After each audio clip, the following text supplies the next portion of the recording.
আমরা নিজেরাই জানি না আমাদের ট্রেনের নামটা কি। এতদিন আমরা ট্রেনে ট্রাভেল করছি, এই ফার্স্ট টাইম একটা খুব বাজে অভিজ্ঞতার সম্মুখীন হলাম। কি অবস্থা এটা বলো না, এটা কি মানে রিজার্ভেশন কামরা? Hi guys, welcome to our channel rice love. তো অনেক দিন বাদে আজকে আমি আমার ব্লগে এসেছি। তো আজকে আমার ব্লগটা হচ্ছে একটা ট্যুরের। তো কোথায় যাচ্ছি সেটা দেখো, আর কি বলবো, বাট খুব এক্সাইটেড লাগছে এটাই। এখন আমরা বৈদ্যবাটী স্টেশনে চলে এসেছি, এখনও কোনো ট্রেন নেই, বাট অনেকক্ষণই, বাট 15 মিনিট হলো কোনো ট্রেন নেই। তো ট্রেনের জন্য ওয়েট করছি। তো জার্নিটা কেমন হয় দেখি। বড়মামুরা ছাড়তে এসেছিলো আমাদের, বড়মামুদেরও যাওয়ার কথা ছিল, বাট কোনো ভাইয়ের পরীক্ষার জন্য বড়মামুরা যেতে পারেনি, বাট খুব মিস করলাম বড়মামুদের।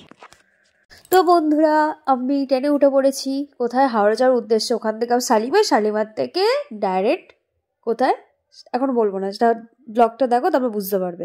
তো এই জার্নিটা আমরা 3 জনে যাচ্ছি না, এখানে আরও অনেকজন যাচ্ছে। তো ব্লগটা দেখো, এর পরের পেজে দেখতে পাবে যে কে কে যাচ্ছে। তো আমরা হাওড়া স্টেশনে চলে এসেছি। মামারা আগের ট্রেনে বেরিয়ে এসছে, আমার লেট হচ্ছিল বলে। তো মামাদেরকে খুঁজে পাচ্ছি না। তো এখন বাজে 1:07।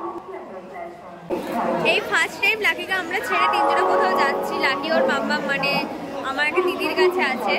তো আমাদের সত্যি বলতে গেলে খুব মন খারাপ, কারণ আমি আর কুনাল কোথাও গেলেও ও মাম্মামের কাছে থাকে, মাম্মাম কোথায় গেলেও আমাদের কাছে থাকে। ফার্স্ট টাইম আমাদেরকে পুরোপুরি ছেড়ে একা আছে। তো জানি না ও কি করছে, তো ওর জন্য একটু মনটা আমার খারাপ লাগছে। আমরা এবার হাওড়া স্টেশন থেকে ইলেকট্রিসিটি বুক করে শালিমার উদ্দেশ্যে রওনা দিয়ে দিয়েছি। তো এই মজা হচ্ছে কিন্তু। আমরা ফাইনালি শালিমার স্টেশনে চলে এসেছি। এই হচ্ছে শালিমার স্টেশন।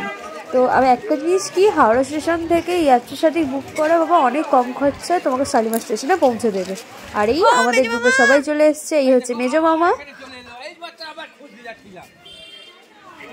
সবাই হাজির হয়ে গেছে।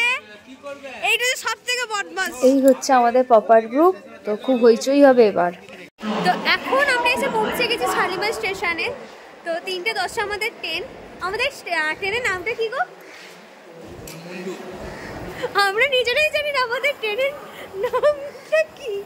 যাই হোক, খুব এক্সাইটেড লাগছে, তেমনি মনটা একটু খারাপ লাগছে। কেন লাকি তো ফার্স্ট টাইম আমাদেরকে ছেড়ে আছে। তো দেখা যাক। আমার সানগ্লাসটা বারবার নেমে যাচ্ছে। এখন আমরা ট্রেন পেয়ে গেছি। আমরা করমণ্ডল এক্সপ্রেসে উঠেছি, যেটাই বারবার ভুলে যাচ্ছিলাম, সেই করমণ্ডল এক্সপ্রেস। তো যাত্রা এখনো শুরু হয়নি, কারণ এখনো ট্রেন ছাড়েনি। অ্যাড্রেস ট্রেন ছাড়লো, আমরা এবারে করমণ্ডল এক্সপ্রেসে উঠেছি। তো খুব এক্সাইটেড, কারণ প্রত্যেকবার আমি আর কুনালি যাই, এবারে পুরো ফ্যামিলি যাচ্ছি। ভাই কেমন লাগছে? আমাদের কোড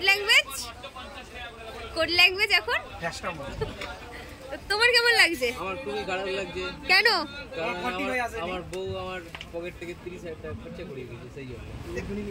শুধু বইয়ের কর্তব্য, ওই জন্য তো খারাপ লাগছে। এবার যাও, তো মেজো মামা ডাকছে, চলো। তো এবার মেজো মামার কাছে নিয়ে যাচ্ছি। মেজো মামার এই ভাই আমার মাথা দিবি, তুই কিন্তু ওখান থেকে উঠবি।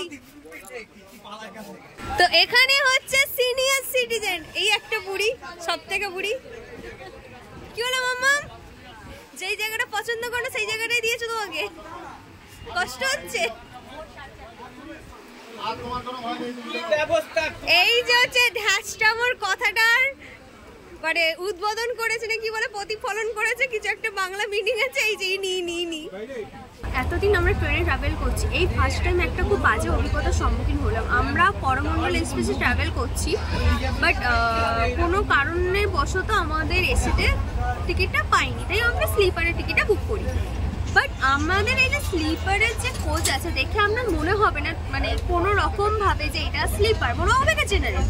আর আমরা যখন টিটিদেরকে বলছি বা আরপিএফকে আমরা কমপ্লেন করছি বা টুইট করছি, আরপিএফ আসছে, আরপিএফ বলছে টিটিদেরকে বলুন, টিটিরা বলছে আরপিএফকে বলুন।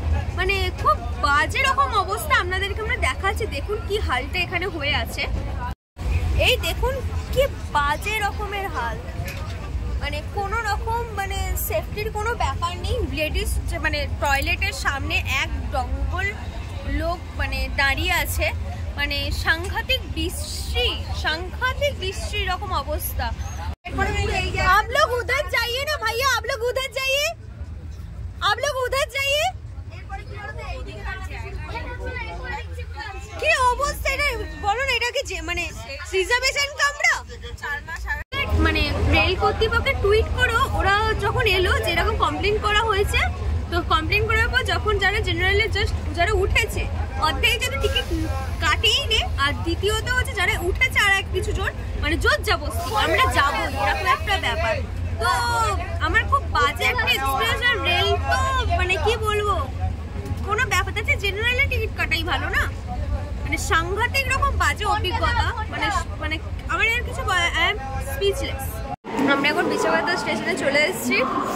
প্রচণ্ড প্রায় 1 ঘন্টা ট্রেন লেট ছিল, তার উপরে তো তোমরা তো দেখলে গল্প কি হলো, সাংঘাতিক। মানে আমি এত জায়গায় ঘুরেছি, আমার জীবনে সব থেকে ফালতু ট্রাভেল আমার মনে এটাতেই হলো যে মানে মানে কিছু বলার নেই, স্পিচলেস। তার উপরে জোরজুলুম জিনিসটা একদম সহ্য হচ্ছিল না।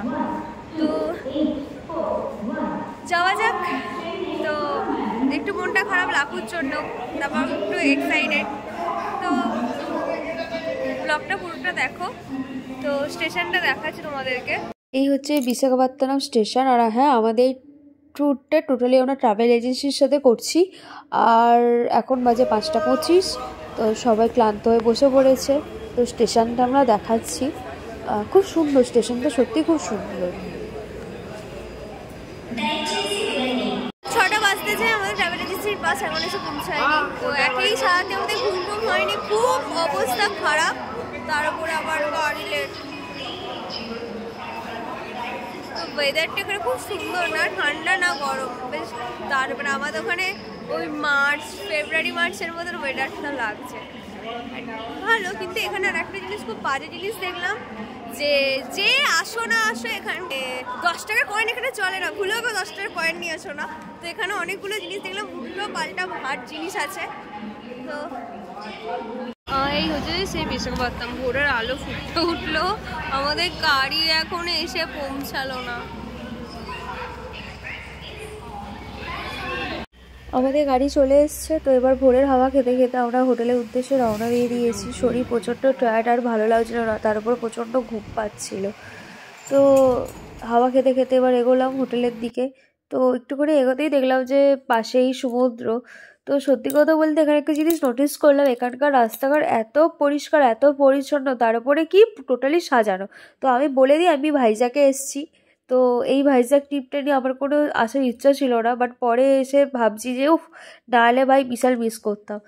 তো আকাশ পুরো এবার আস্তে আস্তে পরিষ্কার হয়ে যাচ্ছে। আর হ্যাঁ, আর একটা জিনিস, ট্রেন থেকে নেমে আমি জানতে পারলাম যে নাকি ভাইজ্যাগে একটা বিশাল বড় প্রোগ্রাম আছে। তো কী প্রোগ্রাম আমি নিজেও জানি না। তো আস্তে আস্তে একটা ট্রাভেল এজেন্সি দাদাকে জিজ্ঞাসা করলাম যে কী প্রোগ্রাম। তো ওরা বললো হোটেলে গিয়েই জানতে পারবে বা হোটেলে গিয়েই দেখতে পারবে। তো আমি খুব এক্সাইটেড যে কী প্রোগ্রাম।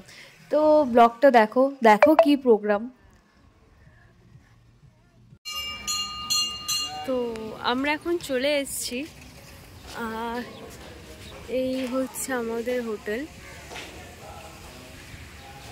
সাংঘাতিক সুন্দর, মানে ওই জার্নিংটা যেটা করে এসেছি না, মানে নিমেষে উধাও। খুব সুন্দর, খুব সুন্দর, মানে ওয়েদার এত সুন্দর, আর আশেপাশের পরিবেশটাও মানে দুর্দান্ত। আর হ্যাঁ, আজকে এখানে নেভি ডে আছে বলছে নাকি, প্রচুর জাহাজ ওখানে দাঁড়িয়ে আছে। তো আমি দেখাবো, ঠিক আছে আমি দেখাবো। দারুণ লাগছে, দারুণ। আমরা লাগেজগুলো রেখে একটু সমুদ্র ধারে হাঁটতে বেরিয়েছি।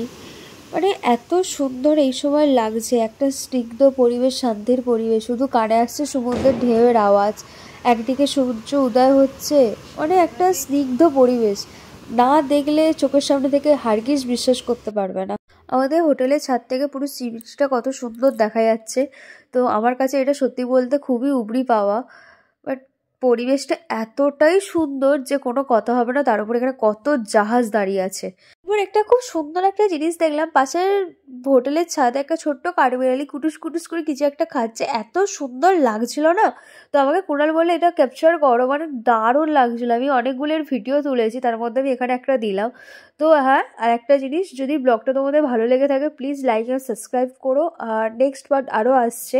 তো আমি ভাইজাগে একটা নেভি ডে নিয়ে একটা প্রোগ্রাম হয়, সেটা আমি নেক্সট ব্লগে দেবো। আর প্লিজ সাপোর্ট করো আর পাশে থেকো। বাই।